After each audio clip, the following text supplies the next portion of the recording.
My name is Jesslyn Thomas. One of the frequently asked questions is, I use birth control. Can I come back to the church? One of the big questions of our time has two parts. The first part is, why does the Catholic Church oppose artificial birth control? The second part is, if I ignore this teaching, can I still be Catholic? To the first question about the Church's teaching on artificial birth control, we have to begin with an understanding that the issue is actually about the dignity of human life. It is really a complicated problem. This isn't just about John and Mary deciding to have only 2 kids. The whole issue of artificial birth control is really about the dignity of human life.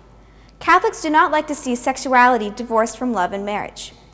When that happens, something is lost in our humanity. We get designer kids and test tube babies. We get cloning.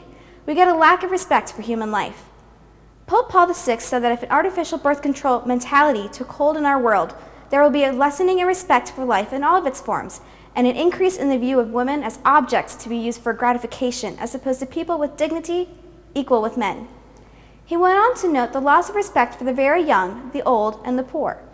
And so this whole idea of artificial birth control is much bigger than just between an individual man and woman deciding whether or not they should use artificial means to plan their family.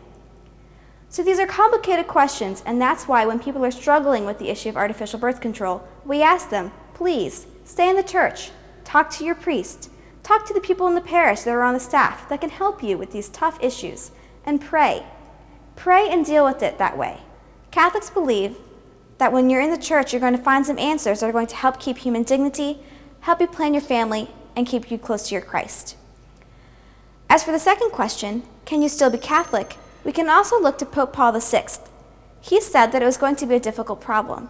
People are going to have to wrestle with this, but it's better that they wrestle with it within the family of the church than to leave the church.